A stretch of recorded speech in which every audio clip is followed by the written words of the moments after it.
Hello दोस्तों, नमस्कार। आज मैं आपको सिखाऊंगा क्लच प्रॉब्लम कैसे फिक्स करना है। ठीक है, देखो ये गाड़ी में क्या प्रॉब्लम था। क्लच वायर लूज रखोगे तो गियर में नहीं आ रहा था। गियर में प्रॉब्लम था यार, गियर चेंज होने में बहुत हार्ड हो जाते थे। और गियर वायर को थोड़ा टाइट कर देंगे तो गाड़ी रेस चलती थी। क्या होता है, जो जितने इंजन चलता है ना उतना गाड़ी नहीं चल रहा था। तो फिर हम लोगों ने क्या किया, इसका क्लच कटोरा खोल लिया। देखो इसमें ये पूरा फेल हो के आया है, क्लच बेल टूट गया है, स्प्रिंग खराब है, फेसिंग खराब है और क्लच प्लेट भी खराब है। तो अभी ये हम लोग सब नए डाल देंगे। देखो ये सब अच्छा है। इसका क्लच बेल में जो टूटा हुआ है ना, सब जगह पे तिराड़ आ गया है। मतलब ये टूटने का तैयारी था पूरा, वो टुकड़ा टूट के गिर जाता है। देखो ये, इसको ऐसे डालेंगे ना तब मालूम पड़ेगा, नीचे पटकेंगे ना तब कैसा कैसा इसका आवाज़ आएगा।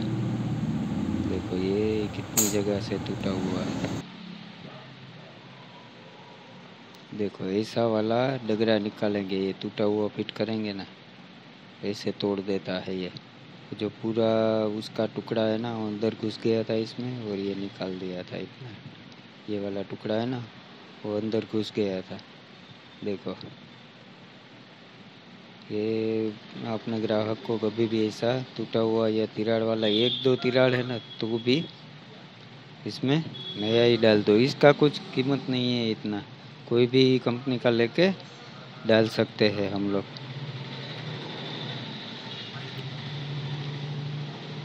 देखो ये सब हम लोग नया वाला डाल देंगे इसमें। तो इसका जो प्रॉब्लम था ना क्लच में, और एक दूसरा क्या होता था इसमें, जब ना रनिंग में हम लोग लीवर को कट करेंगे ना तो आवाज़ आता था खर करके, वो भी इसकी वजह से ही आता था। देखो ये लेटेस्ट क्लच बेल है, इसमें ऐसा रहता है। और जो लेटेस्ट नहीं है ना, जो पुराना मॉडल का, उसमें सीधा ही रहता है। इसमें ये प्रेशर प्लेट का है ना, जो ऊपर का पतरा, वो भी ऐसा कट वाला मिलेगा आपको। ठीक है, ऐसा वाला लेटेस्ट ही डाल दो ताकि इसमें क्लच बेल लॉक एक ही लगेगा।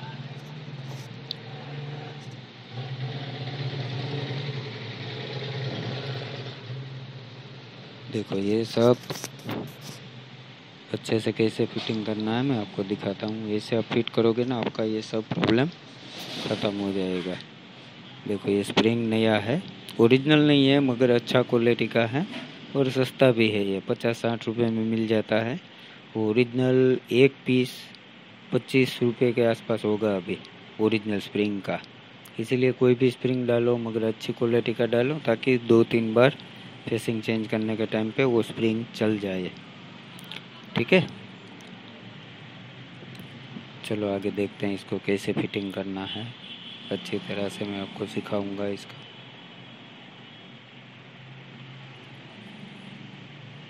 ये अच्छे से सब हम लोग इसमें रख देंगे।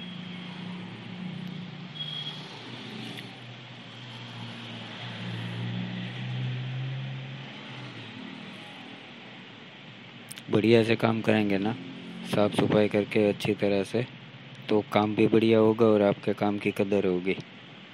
देखो इसको ऐसे, ये बोल्ट लगा दिया हमने। ये सब BS2, 3, 4 सब में यही तरह यही कटोरा रहता है, यही क्लच बिल रहता है। कुछ फ़र्क नहीं है, सिर्फ डिज़ाइन ही अलग है। इसीलिए ऐसा मत सोचो कि BS4 में, हाँ BS4 में एक जो क्लच का आता है ना, क्या बोलते हैं उसको, हम लोग तो इधर सिक्का बोलते हैं, रुपया। देखो ये स्प्रिंग है ना, अच्छे से अपनी जगह पे बिठाओ। क्यों, नहीं तो क्या होता है, टेढ़ा मेढ़ा रहेगा ना तो स्प्रिंग तोड़ देगा क्लच करने के टाइम पे, थोड़े टाइम में स्प्रिंग टूट जाएगा। ये अच्छे से बिठाएंगे ना स्प्रिंग को तो ऐसा प्रॉब्लम नहीं रहता। और फोर में क्या है, सिर्फ वो सिक्का है ना उसका ही चेंजेस है, बाकी सब ऐसे ही है, ऐसे ही फिटिंग किया हुआ है। वो कोई प्रॉब्लम नहीं है उसमें दूसरा। और में क्या है, जो सिक्का है ना उसमें ही बेरिंग दे दिया है, वही फ़र्क है, बाकी कोई फ़र्क नहीं है। देखो ये फेसिंग कैसे फिट करना है ना वो भी दिखाता हूँ मैं आपको। फेसिंग में ना जो दाती है ना उसमें कट रहेगा, ये कट के ऊपर ही दूसरे फेसिंग का कट आना चाहिए। इसे आप फिटिंग करोगे ना तो क्या है, वो पूरी तरह से फिक्स ही बैठेगा। देखो प्रेशर प्लेट में भी ऐसा कट रहेगा। देखो ये कट है ना, दूसरी जगह पे सामने होता है वहीं पर ही ये कट रखना है। देखो यहाँ पर ऐसे ही फिटिंग करना है। देखो आराम से फिटिंग हो जाएगा। सब कट एक जगह पे ही रखो, ताकि क्या है, जो भी ये कंपनी में जब ये दाती बनाते हैं ना तब एक ही जगह पे रख के बनाते हैं। अगर क्या है दाती में ये कट नहीं रहेगा ना,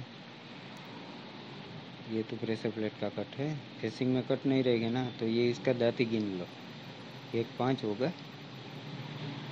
और बाकी सब ये वाला है ना कट नहीं है, तो ये दाती है ना एक में 5 रहेगा, बाकी 2 दाती 6 दाती की होगी। ठीक है, ये गिन लो तो आसानी रहेगी। 5 दाती के ऊपर 5 दाती रखो तो प्रॉब्लम नहीं आएगा। ठीक है, इसे फिटिंग करोगे ना अच्छे से बढ़िया फिटिंग होगा, और क्लच फेसिंग भी बार बार नहीं डालना पड़ेगा। ठीक है, देखो ये मैंने पतरा भी लगा दिया। ये ऊपर का मेन से नया वाला है ना, इसलिए थोड़ा प्रॉब्लम कर रहा है। ऐसे फिटिंग करोगे ना आपको कोई प्रॉब्लम नहीं होगा, और आपका फॉल्ट भी निकल जाएगा, और फेसिंग भी बार बार चेंज नहीं करना पड़ेगा। देखो ये क्लच बेल लॉक अच्छे से लगाओ, प्लायर से दबा दो सब जगह पे,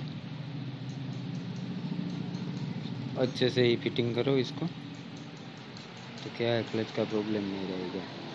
देखिए क्लच इधर ये बोल्ट लगाने के टाइम पे ये जो इंजन गियर का ये इसका चक्कर है ना एकदम से फ्री रहना चाहिए, फ्री घूमना चाहिए।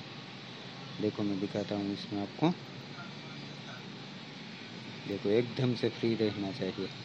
अगर अटकता है तो इसका स्प्रिंग भी थोड़ा टूका करना, थोड़ा सा काट के। ठीक है, ये हो गया, अभी बढ़िया से हम लोग फिटिंग कर देंगे। थैंक यू दोस्तों, मेरा वीडियो पसंद आए तो लाइक शेयर और सब्सक्राइब करना ना भूलें। थैंक यू दोस्तों।